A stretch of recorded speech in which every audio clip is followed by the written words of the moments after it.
샬롬. 평안하셨습니까? 네. 아주 화창한 좋은 안식일 주셔서 감사합니다. 예, 이 기쁜 안식일에 우리 하나님의 말씀으로 진리와 은혜가 충만한 안식일 되시기 바랍니다. 자, 우리 오늘은 마태복음 25장의 말씀, 23장, 마태복음 23장의 말씀을 보겠습니다. 마태복음 23장 1절서부터 제가 한번 읽어보겠습니다.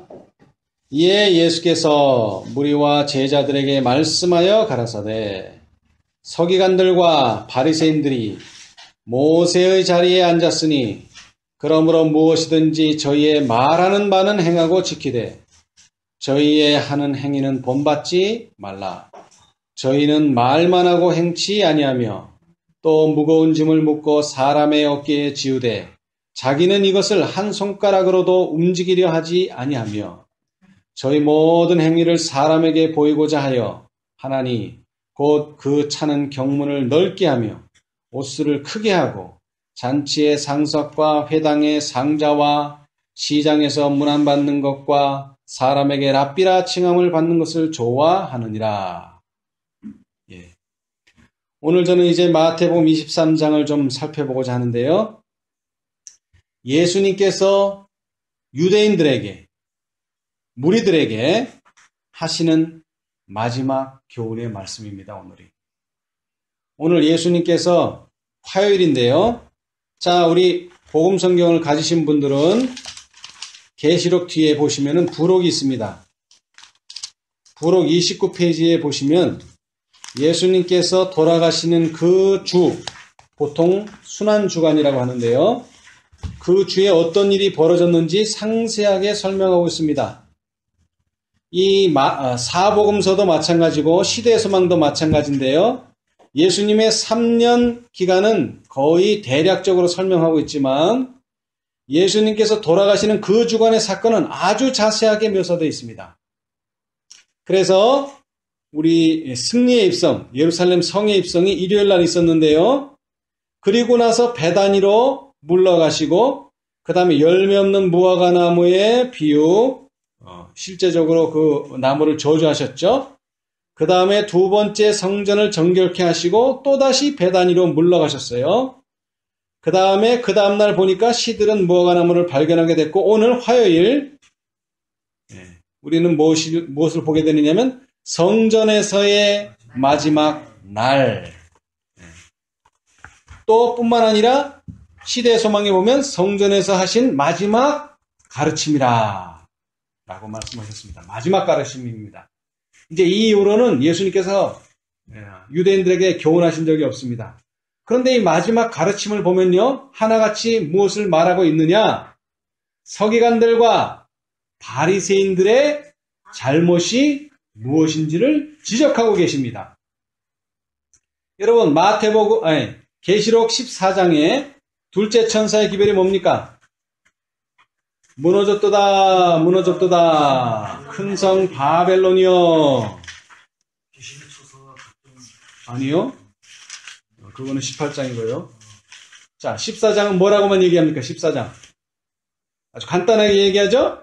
모든 나라를 그 음흉을 진노의 포도주로 먹이던 자로다 라고 아주 짧습니다.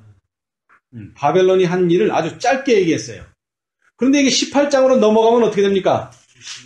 엄청 길어집니다. 엄청 길어져. 어디서부터냐면은 그 죄는, 그죠? 그 죄는 5절, 18장 5절. 그 죄는 하늘에 사무쳤으며 해가지고 어디서 끝납니까? 거의 18장 전체가 다 뭡니까? 바벨론의 죄를 말하고 있습니다, 여러분. 아니, 14장에는 그렇게 간단하게 말씀하셨는데 왜 18장에는 그렇게 자세하게 말씀하셨을까요? 이것은 바벨론에게 주는 뭐라고요? 마지막 경고입니다. 이 경고 다음에 뭡니까? 은혜 시기가 끝나고 심판을 받고 은혜 시기가 끝나고 예수님이 오십니다, 여러분. 그런데 지금 예수님께서 십자가에 달리시기 직전에 하신 이 마지막 바리새인과 서기관들, 유대인들에게 향한 그들의 잘못이 무엇인지 지적하시는 이 마지막 말씀이 끝나면 예수님은 곧 돌아가십니다. 그런데 이 말씀이 얼마나 그때 당시에 유대인들에게 딱 맞는 말씀인지 모르겠습니다. 자, 유대인들은 어떻게 한다고요? 말만 하고. 네, 저희는 저희의 말하는 바는 행하고 지키되 저희의 하는 행위는 본받지 말라. 왜? 말은 바른 말을 하는데 행동은요? 행치 않는다. 실천을 안 한다는 겁니다. 그게 주된 내용이에요. 이거 다 읽어보면 다 그런 내용이에요. 그런데 여기서 조목조목 따집니다. 왜 따질까요? 여러분, 조사 심판이 뭐라고 얘기하십니까? 하나님께서 너 잘못했네가 아닙니다. 너 어느 날 언제 뭐를 어떻게 했지? 다 조목조목 따지십니다. 왜? 그러지 않으면 사람들이 뭐를 안 해요? 죄를 인정하지 않습니다, 여러분. 여러분, 살인죄 그러면 큰 죄 아닙니까? 근데 경찰에 와서 사람들이 내가 잘못했습니다. 그런 사람이 거의 없어요. 다 자기가 안 했다 그래요. 그리고 하긴 했는데 우발적으로 했다 그래요. 계획적으로 해놓고 우발적으로 했다 그래요. 그러면 수사관은 뭐를 지적해야 돼요? 하나하나 세밀하게 따지고 들어가야 됩니다. 뭐 하도록 하기 위해서? 시인하도록 하기 위해서 하는 것입니다. 그 사람 회개하도록 하는 것은 아니고 시인하도록 하게 하는 위해서 하는 것입니다. 그러나 예수님께서 오늘 서기관과 바리새인을 조목조목 자세하게 지적하시는 이유는 그들 중에서도 한 사람이라도 이것을 받아들이고 예수님께 회개하고 돌아올 사람들이 있도록 하시기 위해서 그렇습니다. 자, 우리 시대의 소망을 보겠습니다. 자, 제목은 610페이지 바리새인들에게 화가 있어.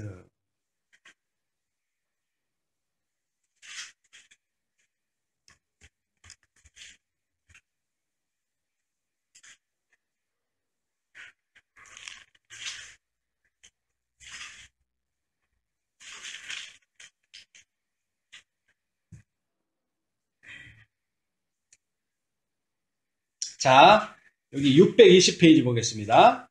구속의 역사 863페이지고 시대의 소망 620페이지 오른쪽 단 밑에서 두 번째 다사한 그날에 그리스도의 입술에서 흘러나간 진리의 보석들은 여러분 지금 여기서 예수님 뭘 말씀하셨어요? 천국은 마치 감추인 보화와 같아서 그 감추인 보화를 찾는다 이런 말씀이 아니죠? 23장 지금 다 읽지 않았는데 처음서부터 끝까지가 뭐만 지적하셨어요? 죄만 지적하셨어요. 그런데 여기 뭐라고 얘기했어요? 다사한 그날 그리스도의 입술에서 흘러나간 진리의 보석들. 죄만 지적하셨는데 뭐라고요? 진리의 보석들이라는 겁니다, 여러분. 많은 사람들의 마음속에 간직되었다. 이제 그들에게는 새로운 사상이 생애 속에 침투하기 시작하였고 새로운 포부가 일깨워졌으며 새로운 역사가 시작되었다. 그리스도께서 십자가에 달리시고 부활하신 후에 이 사람들은 선두에 나와 그 사업의 위대함에 부합하는 지혜와 열심으로 그들의 거룩한 사명을 성취하였다. 그들은 사람들의 마음에 호소하며 오랫동안 수많은 사람의 생애를 위축시킨 낡은 미신들을 약화시키는 기별을 전파했다. 그들의 증언 앞에는 인간의 학설과 철학이 쓸데없는 우화와 같았다. 예루살렘 성전에서 놀라움과 위험에 눌린 군중들에게 하신 구주의 말씀에서 넘쳐 흐른 결과는 컸다. 예수님께서 뭐만 하셨다고요? 죄만 지적하셨어요. 죄만. 예수님은 빛이기 때문에 빛을 받아들이는 사람은 어둠에 다니지 않고 건강하게 다닌다. 이런 복음의 말씀이 아닙니다. 오늘 23장 전체를 읽어보면 다 죄를 지적하셨어요. 그러나 그것을 새겨들은 사람들은 뭐가 됐다고요? 진리의 보석들이 되었다는 것입니다, 여러분. 진리의 보석들이. 그러면서 그 사람들이 결국 이것을 새겨들은 사람들이 오순절 날에 무슨 일을 했다는 거예요? 오순절 날에 이른 비를 받고 성령의 역사를 받고 땅 끝까지 복음을 증거했다는 것입니다. 그런데 오늘 이 시간에 이 말씀은 참으로 슬픈 이야기입니다. 왜냐? 이 말씀을 다 하신 다음에 예수님께서 의도하신 것이 무엇이냐면은, 자, 그 다음 읽어보겠어요. 그러나 이스라엘은 민족적으로 하나님과 뭐 하였다? 절연하였다. 이것이 마지막 교훈이라는 이유가 뭐라고요? 이 교훈이 끝나면 이제 뭐라는 거예요? 이스라엘은 민족적으로 하나님과의 관계가 끊어졌다는 겁니다, 여러분. 끊어졌어요. 이제 개인적으로는 예수님을 만날 수 있지만 이 민족적으로는 그렇게 할 수 없어요. 그리고 뭐만 선고되는 거예요, 이제? 멸망만 예언되어 있습니다. 감람나무의 원가지들은 꺾여 나갔다. 마지막으로 성전 내부를 바라보신 예수께서는 비통하게 말씀하셨다. 보라, 너희 집이 황폐하여 버림바 되리라. 내가 너희에게 이르노니 이제부터 너희는 찬송하리로다. 주의 이름으로 오시는 이여 할 때까지 나를 보지 못하리라. 지금까지 그분은 성전을 아버지의 집이라고 부르셨다. 그러나 이제 하나님의 아들께서 이 성벽을 나가실 때 그분의 영광을 위하여 지은 성전에서 하나님의 임재는 영원히 떠날 것이었다. 그때 이후로 성전의 의식은 무의미할 것이며 성전 봉사는 조롱거리가 될 것이었다. 여러분, 예수님께서 언제 돌아가셨죠? 무슨 요일 돌아가셨어요? 지금 이날은 무슨 요일이에요? 지금 이날. 성전에서 마지막 교훈하시는 이날은 화요일. 그런데 여기 말씀은 뭐라고 했어요? 분명히 지금 예수님께서 이 발걸음을 성전에서 나가시면 뭐라 그랬어요? 지금 이 순간부터 성전의 의식은 뭐라고요? 무의미할 것이며 조롱거리가 될 것이라 선언하셨어요. 그러나 그런 일이 실제적으로는 언제 일어났습니까? 실제적으로는 금요일날 양 잡는 시간이라 양을 잡으려고 했는데 휘장이 어떻게 되면서 예수님 돌아가시는, 다 되었다 하고 돌아가시는 순간 휘장의 위에서부터 아래로 찢어지면서 거룩해서 볼 수 없었던 지성소가 다 보인가 아울러 깜짝 놀란 제사장이 칼을 떨어뜨리니까 양을 잡아 죽여야 되는데 그 양이 도망을 가버렸어요.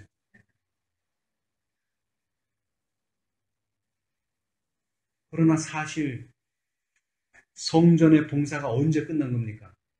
화요일 날 오후에 끝난 겁니다. 예수님께서 나오시고 나서 이제는 양 잡는 게 아무런 의미가 없어요. 아무런 의미가 없다. 자, 그런데 오늘 우리는 이 유대인들에게 하신 이 잘못 가운데서 우리가 좀 생각해 봐야 할 것이 몇 가지가 있습니다. 자, 조금 더 읽어보겠습니다.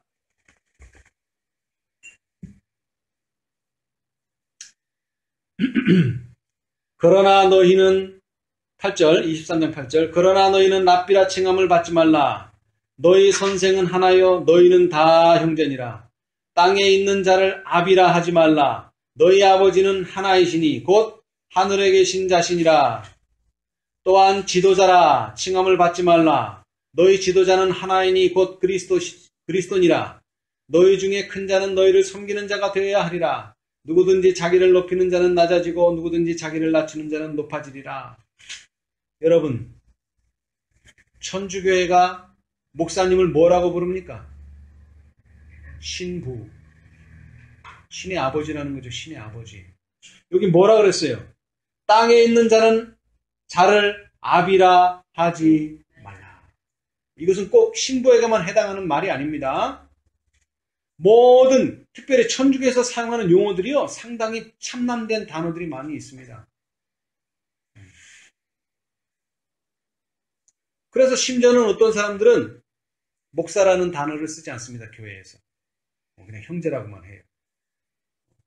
그것이 좋다는 뜻이 아니라 여기서 목사나 또는 랍비나 땅에 있는 자를 아비라 하지 말라는 의미를 알아야 된다는 것입니다, 여러분. 자, 여러분, 아버지가 여러분에게 뭐라고 말하면은 왜 그래야 되는데요? 라고 말하는 것이 맞습니까? 무조건 따라야 됩니까? 무조건 따라야 됩니다.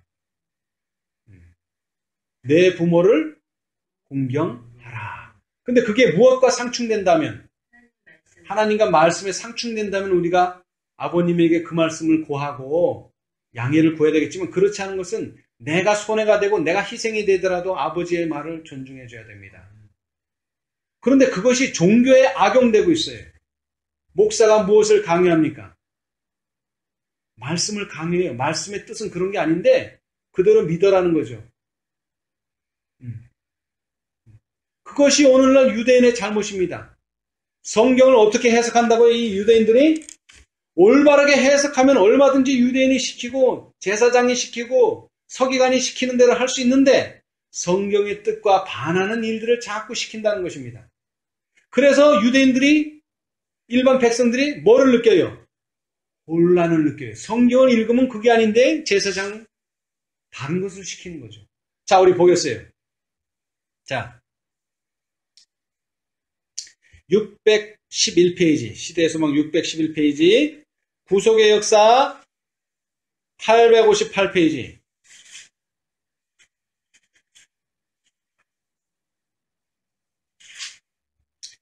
그 오른쪽 단에 맨 위에 그리스도와 그분의 사업에 대한 백성들의 관심은 점점 증가하였다. 그들은 그분의 가르침에 매혹되었으나, 여러분, 왜 예수님의 가르침에 매혹되었어요? 말씀에 감동을 받았기 때문에 그런 거예요. 사단이 유혹해서 그런 게 아니에요. 바알세불의 역사가 있어서 그런 게 아니에요. 자기도 모르는 사이에 마음에 감동을 받았어요. 그래서 그 가르침에 매혹이 되었어요. 그런데 한편으로는 또한 크게 당혹하였다. 왜 당혹했는가 봅시다. 그들은 지식과 겉모양의 경건을 보고 제사장들과 랍비들을 존경하였다. 모든 종교적 문제에서 그들은 제사장들과 랍비의 권위에 맹정하였다.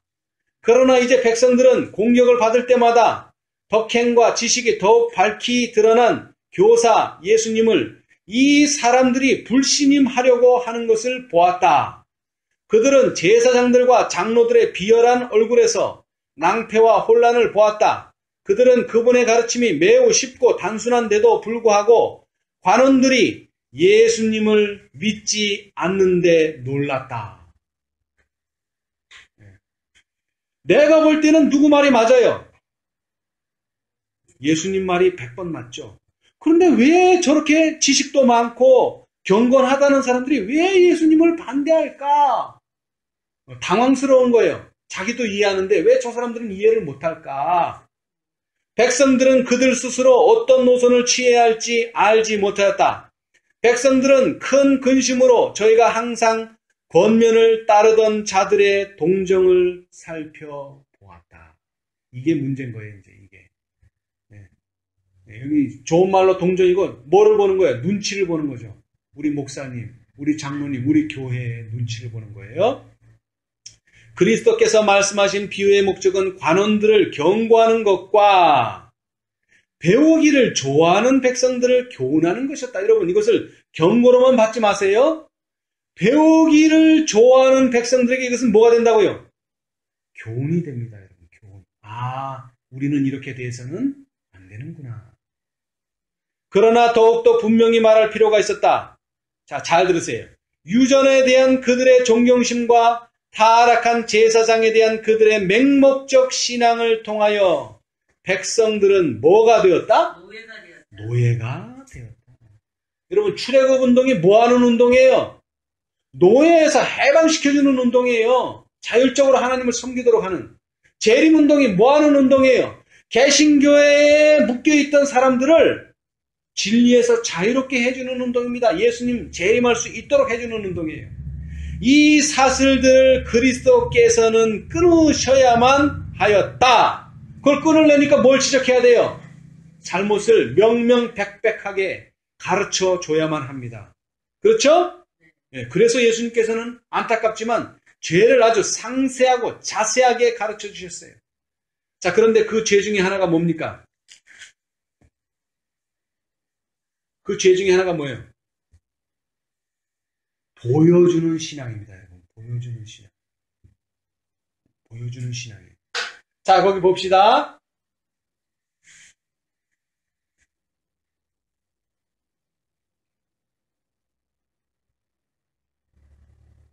자, 23절로부터 화이스찐저 외식하는 서기관들과 바리새인들이여 너희가 박하와 회양과 근체의 11조를 들이되 율법에 더 중한 바 의와 인과 신은 버렸도다. 그러나 이것도 행하고 저것도 버리지 말아야 할지니라. 소경된 인도자여 하루살이는 걸러내고 약대는 삼키는도다. 여러분, 이 유대인들이요, 뭐에는 아주 철저합니까? 11조에 엄청나게 철저합니다, 여러분. 왜 철저할까요? 왜 11조에 철저합니까? 응? 왜 11조에 철저해요? 돈이 안 들어요. 11조, 지금 요거, 박하와 회양과 근체에 11조 드리는 데는 돈이 안 듭니다. 돈이 안 들어요. 그러나 돈이 든다면 어떻게 될까요? 이 사람들은 아주 싫어합니다. 돈 드는 일은 싫어해요. 이 제사장들, 그때 당시에 제사장들이 재물에 대한 욕심이 엄청나게 많았어요. 재물에 대한 욕심이. 그래서 그 위에 보면은 나오지만은, 이 백성들이 지금 이 제사장들을 어떻게 섬깁니까? 아버지처럼 섬기고 지도자처럼 섬기기 때문에 그 사람들의 돈을 교회에 헌신하게 만들어요. 성전을 위해서 헌신하게 만들어요. 그런데 그게 성전에만 쓰여지는 게 아닙니다. 중간에서 제사장들이 그걸 가져갑니다. 그런 예가 있어요. 그러나 많은 사람들이 돈 안 드는 회양, 박하, 근체, 지금도 채소가 싸지만은 이거는 금도 아니고 돈도 아니에요. 그런 거는 열에 하나를 아주 꼬박꼬박 바쳐요. 열에 하나를 꼬박꼬박 바쳐요. 그런데 그 11조보다 더 중요한 의와 인과 신은 버렸다. 그러면서 하시는 말씀이 하루살이는 걸러내고 약대는 삼킨다. 여러분, 약대가 정한 동물입니까? 부정한 동물입니까? 예? 약대가 부정한 동물이에요? 정한 동물이에요? 자, 레위기 11장.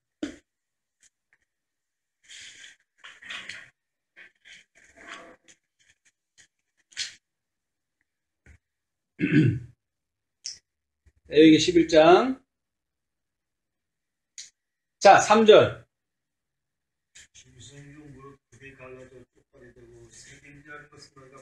자, 조건은 두 가지입니다. 뭐 해야 된다고요?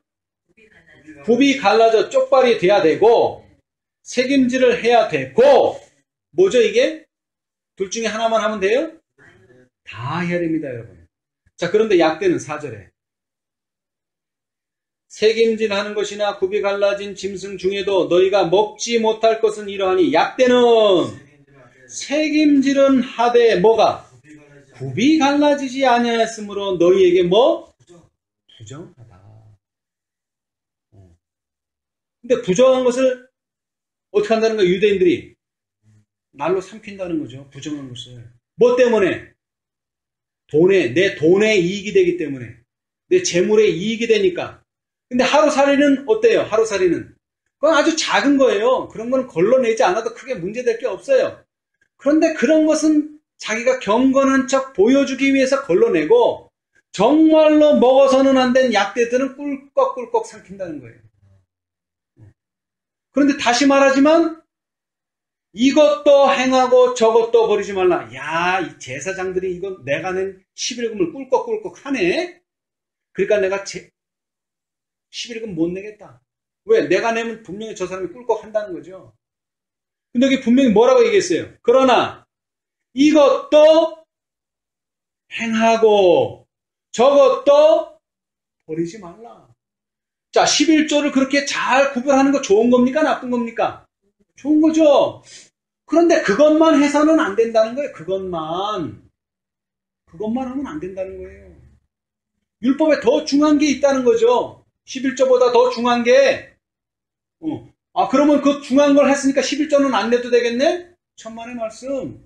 둘 다 해야 돼요. 책임질을 하고 굽이 갈라져야 돼요. 근데 약대는 뭐만 한다고요? 책임질만 하고 굽이 안 갈라져 있어. 두 가지를 다 해야 돼요. 어느 한쪽만 해서는 안 됩니다, 여러분. 예수님께서 지적하시는 것은 그 두 가지 중에 더 중요한 것이 있다. 그러나 중요하지 않다고 해서 그거는 무시해도 된다. 그런 뜻은 아니라는 것입니다, 여러분. 근데 유대인들은 중요한 것만 하고, 근데 그 중요한 게 정말 중요한 게 아니에요. 유대인들이 중요하다고 생각하는 건 뭡니까? 돈의 이익이 큰 거는 중요한 거. 돈의 이익이 적은 거는 안 중요한 거. 근데 예수님이 중요하다는 건 뭐예요? 율법의 진리하고 부합되는 것이 중요한 것이고, 율법의 진리하고 부합되는 일이 작은 것은 작게 중요한 거예요. 아시겠어요? 본질에 충실해야 되는 거예요. 본질에. 그런데 특별히 예수님께서 유대인의 잘못 중에 하나, 11금을 지적하시면서 또 한 사람이 나와요. 누가 나옵니까, 여기에? 한 사람.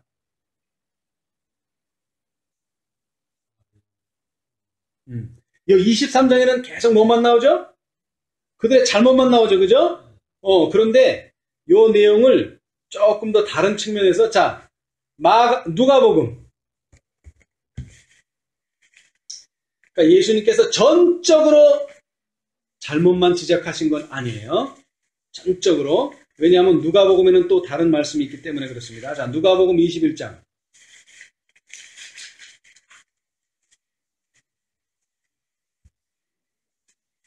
자, 마태복음엔 나오지 않습니다. 누가복음 21장. 1절. 자, 그런데 1절 위에 봅시다. 1절 위에 47절. 저희는 과부의 가산을 삼키며, 아까는 뭐를 삼킨다 그랬죠? 약대를 삼킨데, 그 약대를 삼킨다는 말이 뭐냐면 과부의 그 재산을 삼켜버린다는 거예요. 외식으로 길게 기도하니 그 받는 판결이 더욱 중하리라 하시니라. 요렇게만 마태복음에 나오죠. 교훈의 말씀은 하나도 없어요. 근데 누가복음에 보면 똑같은 시간에 그걸 다 말씀하시고 예수께서 눈을 들어 부자들이 연복에 헌금 넣는 것을 보시고 또 어떤 가난한 과부의 두 렙돈 넣는 것을 보시고 가라사대 내가 참으로 너에게 말하노니 이 가난한 과부가 모든 사람보다 많이 넣었다. 그럼 얼마나 넣었을까요? 액수가 얼마일까요? 자, 봅시다. 저들은 그 풍족한 중에 헌금을 넣었거니와 이 과부는 구차한 중에 자기의 있는 바 생활비 전부를 넣느니라 하시니라. 액수는 여기에는 안 나왔지만 액수는 엄청나게 적어요. 엄청나게 적어. 그런데 이것은 그 과부에게서는 어떤 돈이라고요? 생활비 전부. 아니 생활을 어떻게 하려고 생활비 전부를 다 연복에 내서 그것도 제사장들이 꿀꺽꿀꺽 하는데 제사장들이 꿀꺽꿀꺽 한다는 거예요. 그러면 이 과부는 누구한테 낸 거예요? 제사장한테 낸 게 아니에요. 하나님께 낸 거예요. 하나님께. 그런데 부자들은 액수는 얼마나 많아요? 액수는 과부에 비해서 몇백 배 많이 넣었어요. 액수는 많아요. 그런데 부자들은 이 돈 내도 생활에 문제가 있어요? 없어요? 전혀 문제가 되지 않아요. 전혀 문제가 되지 않아요. 여러분, 우리가 연금을 하는 이유가 뭡니까? 연금을 하는 이유가 뭐예요? 배울 게 있다는 거죠. 뭘 배우는 거죠? 이렇게 평안하다, 안전하다 시 여러분, 안식일에 교회 온다고 못 가게 붙드는 사람이 있어요? 핍박하는 사람이 있어요? 길을 막고 못 가게 하는 사람이 있어요? 없어요. 이렇게 평안한 시절에 어떻게 우리가 희생을 배우고 어떻게 고난을 배웁니까? 연금을 통해서 배웁니다. 왜? 연금은 뭐라고요? 희생을 배우는 거예요. 근데 부자들은요, 연금을 내기는 내는데 뭐를 못 배워요? 희생을 못 배워. 왜? 그 돈, 내 재산의 1000만분의 1, 100만분의 1, 내도 그만, 안 내도 그만인 돈을 그들은 연복에 넣고 있어요. 아무런 희생이 되지 않습니다. 그러나 이 가난한 여인은요, 생활비 전부에 액수는 적지만 그 돈 가지고 생활해야 돼, 한 달을. 한 달인지 얼마인지는 모르겠지만 하여튼. 생활을 해야 돼. 그런데 그는 그것을 넣었어요. 그럼 뭘 말합니까? 이 여인은 희생을 했다는 것입니다. 그런데 이게 왜 중요하냐? 왜 예수님께서는 11조에 관해서 또 가난한 과부의 이야기를 여기서 왜 하셨는가 이거예요. 왜? 자, 느헤미야 13장.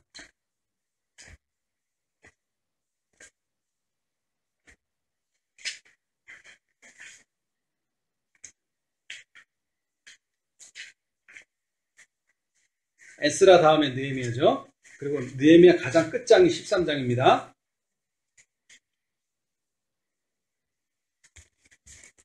여러분, 성전이 회복되는 것은 무엇에 대한 상징입니까? 스룹바벨 성전의 회복은 우리 인간 영혼 성전을 회복하는 일입니다, 여러분. 그리고 구속사업을 완성하는 것입니다. 이 성전이 완성되면 구속사업이 완성되는 것입니다. 그런데 이 구속사업에 있어서 5번의 조서가 내렸어요. 그 마지막 조서의 내용이 뭐냐면 바로 느헤미야가 2번째 임기 동안에 행한 일입니다. 처음에 뭐를 정결케 했어요? 정결케 한 게 아니라 회복했어요. 성전. 근데 성전을 정결케 회복하는 것까지는 좋았는데 예루살렘 성벽을 안 쌓으니까 계속 외부 세력들이 예배를 방해하는 거예요. 예배를. 그래서 2번째, 3번째 조서가 성벽을 완성하는 일입니다. 근데 성벽을 완성했는데도 예배가 제대로 안 되는데 가만히 보니까 예배 드릴 사람이 없어요. 성 안에 사람이 없어요. 그래서 성 안에 사람을 불러 모으려고 하는데 예배를 드려줄 제사장이 없어요.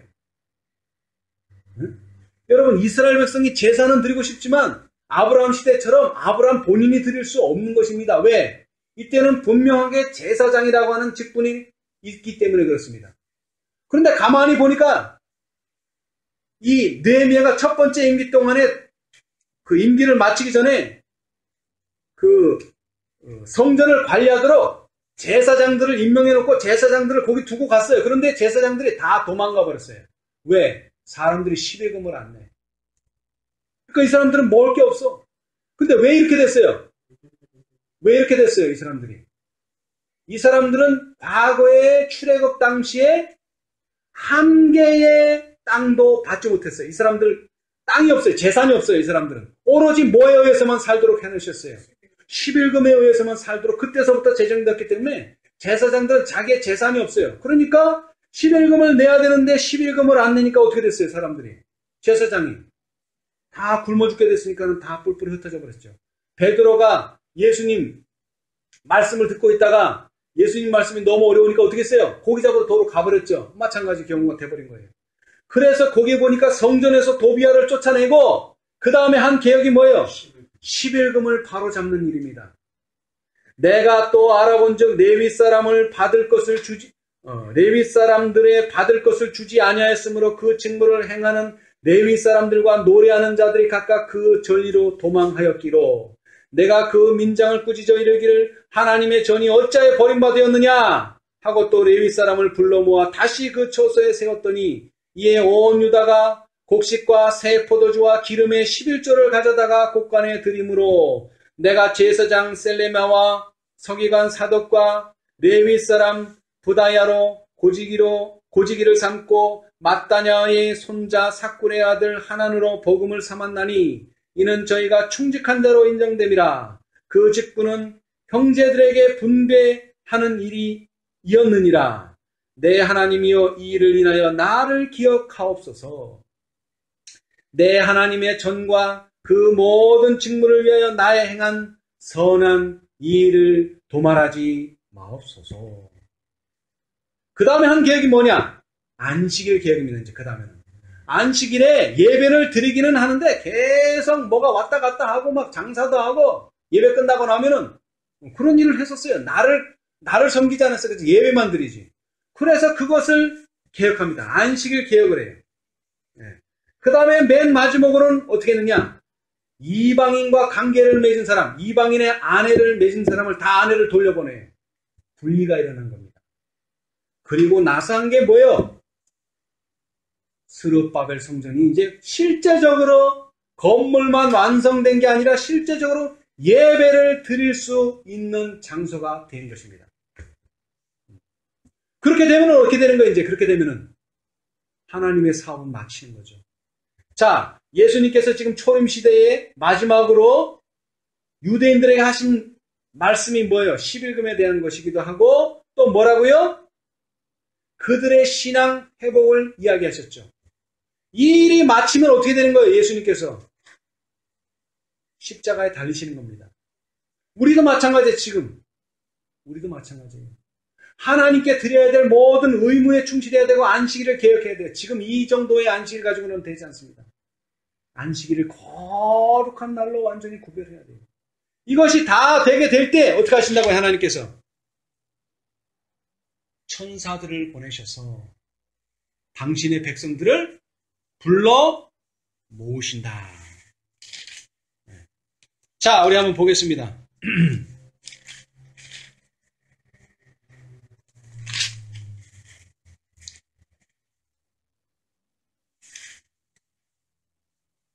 자, 616페이지. 615, 616.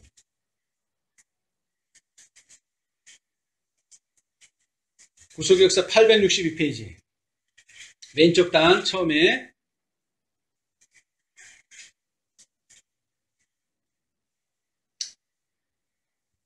가난한 사람들 가운데 하나님의 은혜와 진리에 대하여 그분께 감사를 드리고자 하는 사람들이 많다.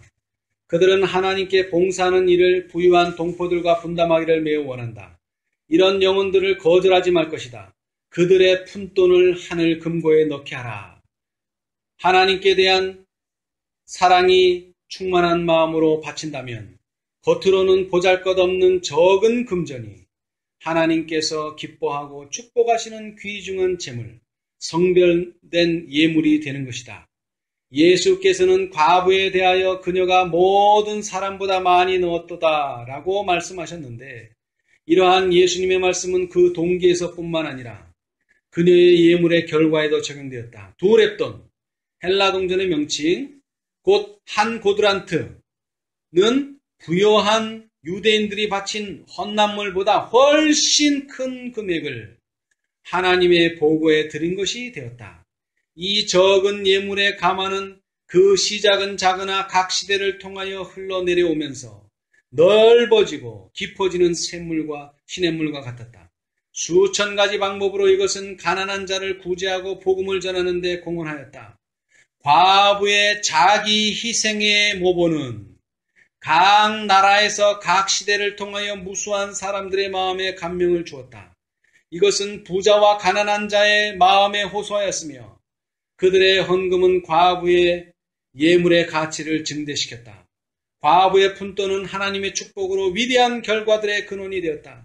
그와 같이 하나님의 영광을 위하는 진지한 열망으로 모든 예물을 드리고 모든 행동을 해야 한다. 이것은 전능하신 하나님의 목적과 연결되어 있다. 여러분, 오늘날 많은 사람들이 하나님께 영광을 돌려야 하는 데는 예의가 없죠? 예의가 없어요. 근데 어떻게 하나님께 영광을 돌려야 합니까? 하나님께 어떤 영광을 돌려야 돼요? 하나님께 어떤 영광을 돌려야 돼요? 많은 사람들이 자기가 하는 일로 하나님께 영광을 돌리라 그래요. 자기가 하는 일. 그러나 더 중요한 것은 하나님의 사업에 동참하고 하나님의 사업을 도움으로 하나님께 영광을 돌려야 한다는 사실을 잊어버리는 사람들이 너무나 많아요. 하나님의 사업에 헌신해야 된다는 거예요. 하나님의 사업에. 자, 그래서 여기에 보면은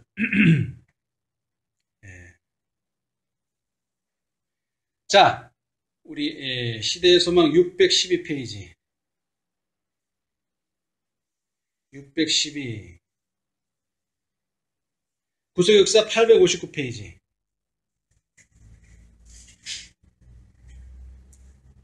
그들의 경건함을 과시하는 것이 그들의 계속적인 목표였다. 첫째 문단 왼쪽 단에서 이 목적을 이루기 위하여 너무 신성하다고 생각되는 것은 아무것도 없었다. 하나님께서는 당신의 계명에 관하여 모세에게 너는 또 그것을 내 손목에 매어 기호를 삼으며 내 미간에 붙여 표를 삼으라고 말씀하셨다. 이 말씀에는 깊은 의미가 있다. 하나님의 말씀을 명상하고 실행할 때에 모든 인류는 고상하게 될 것이다. 의롭고 자비롭게 거래함으로 그 손은 마치 도장처럼 하나님의 율법의 원칙들을 드러낼 것이다. 그들은 뇌물과 부패하고 기만적인 모든 일로부터 깨끗함을 유지할 것이다. 그들은 사랑과 동정의 사업에 적극적이 될 것이다. 고상한 목적으로 향한 눈들은 정결하고 진실할 것이다. 표정이 풍부한 얼굴과 생기 있는 눈은 하나님의 말씀을 사랑하고 존경하는 그의 흠없는 품성을 증거할 것이다. 그러나 이 모든 것을 그리스도 당시의 유대인들은 분간하지 못하였다. 모세에게 주어진 명령은 성경의 교훈을 몸에 부착해야 한다는 지시로 해석되었다. 자, 여기에 신명기 6장 8절에 뭐라고 말씀하셨어요? 여호와께서 너는 또 그것을 내 손에 매어 기호로 삼으며 그랬죠? 내 미간에 붙여 표를 삼으라 그랬죠? 그래서 유대인들이 어떻게 했는지 아세요? 이 말씀을 그대로 따랐어요. 그래가지고 어떻게 해요? 종이에다 써가지고 그걸 어디에 매요? 손목에 매. 그 다음에 그것을 써가지고 어디에? 요 미간에, 이마에다 붙이고 다녀요. 근데 하나님의 뜻이 뭐라고요? 이 말씀을 하신 하나님의 뜻? 몸에 붙이고 다니라고 써놓은 게 아니고 그대로 뭐하라? 품성으로 드러내라는 거예요. 품성. 왜 그런 말이 적용되느냐면 목에 매어 뭐로 삼으라 그랬어요? 기호로 삼으라는 거예요. 기호. 그 다음에 또 미간에 붙여 뭐로? 표로 삼으라는 거예요. 무슨 얘기인지 아시겠어요? 이것을 실제적으로 그렇게 하라는 게 아니라 그것을 기호로 드러내고 표로 드러내라는 거예요. 여러분 안식일도 마찬가지입니다. 안식일 오늘 와서 예배 드리는 게 이게 다가 아니에요. 그거는 내 미간에다가 종이 쪽지 붙이고 내 손목에다 종이 쪽지 붙이는 거하고 똑같아요. 그거는 아무 의미가 없다는 거예요. 내가 뭐를 해야 돼요? 내 품성에서 뭐가 나와야 돼요?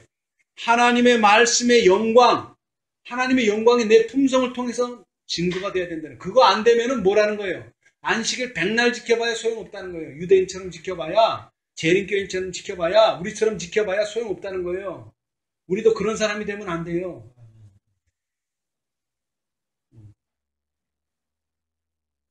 이 명령은 양피지 조각에 기록되었으며 머리와 손목에 눈에 잘 띄도록 묶여 있었다. 그러나 이런 일이 하나님의 율법으로 하여금 정신과 마음을 굳게 붙잡게 하지는 못했다.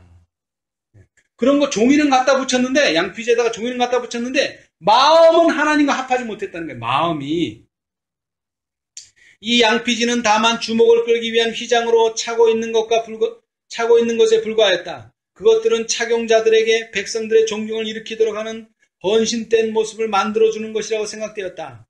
예수께서는 이 헛된 가장에 일침을 놓으셨다.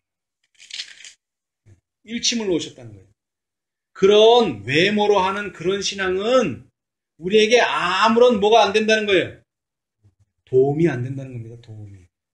도움이 안 돼요. 자, 그래서 이제 끝으로 예수님께서는 이런 말씀을 하셨어요.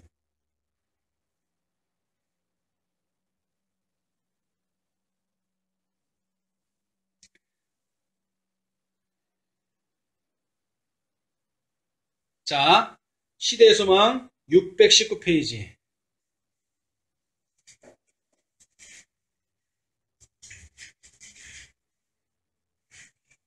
구속의 역사 863페이지. 왼쪽 단 두 번째, 위에서 두 번째. 예수님의 말씀을 들은 서기관들과 바리새인들은 그분의 말씀이 진실함을 알았다. 그들은 선지자 사가랴가 어떻게 죽임을 당하였는지 알았다.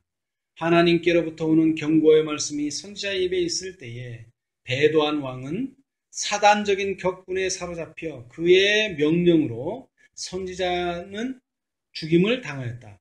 그의 피는 바로 성전 마당의 돌에 물들여져 지워질 수 없었으며 이것은 어떤 이스라엘에 대한 증거물로? 배도한 이스라엘에 대한 증거물로 남아있다. 사가랴라고 하는 선지자가 어디서 죽었어요? 성전에서 죽었어요. 성전 밖도 아니고. 예수님은 어디서 죽었어요? 성전 밖에서. 왜? 부정하진다고 성전 밖에서 죽였어요. 예루살렘 성 밖에서 죽였다고요. 그런데 사가랴는 그 왕이 얼마나 노했는지 즉시 죽이라 그래가지고 밖으로 끌어낼 틈도 없이 성전 안에서 죽였어요. 근데 그 피가 나중에 어떻게 돌아온다는 거예요? 여러분, 7재앙 중에 하나가 뭡니까? 피가 되는 재앙인데 그 피가 누구의 피를 상징합니까? 모든 선지자들의 피. 어떤 피? 선지자들의 피. 선지자가 뭘 말했는데? 그렇게 하면 안 된다.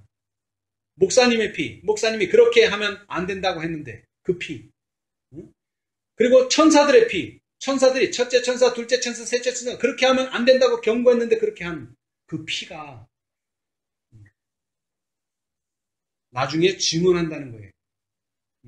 여기 배도한이라는 말을 좀 기억하세요. 타락한 이스라엘에 대한 증거물이 아닙니다, 여러분. 사람 타락할 수 있어요. 실수할 수도 있습니다, 여러분. 그러나 여기서 배도했다는 뜻이 뭡니까? 이스라엘이 한 가장 큰 죄가 뭐예요? 예수님을 거절한 것입니다, 여러분. 오늘날 교회가, 개신교회가 한 큰 죄가 뭡니까? 세천사 기별을 거절한 죄죠. 또 오늘날 어떤 교회는 뭐를 또 거절했어요? 율법을.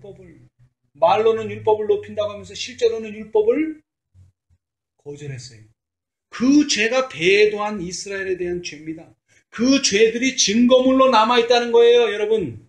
성전이 서 있는 한 이 의로운 피의 흔적은 하나님께 복수해 주시기를 부르짖으면서 남아있을 것이다. 예수께서 이 무서운 죄악에 대하여 언급하실 때에 공포의 흥분이 군중들을 둘러쌌다.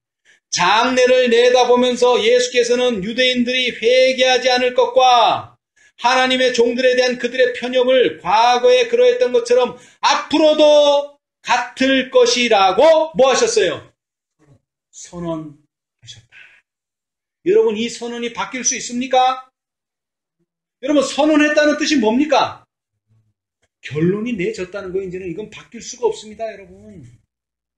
그런데 이스라엘은 항상 어떻게 합니까? 이 결론을 바꾸려고 했습니다, 여러분. 예수님께서, 여호와께서 40일 동안 정탐하고 왔을 때 많은 백성들이 뭐 한다 그랬어요, 처음에?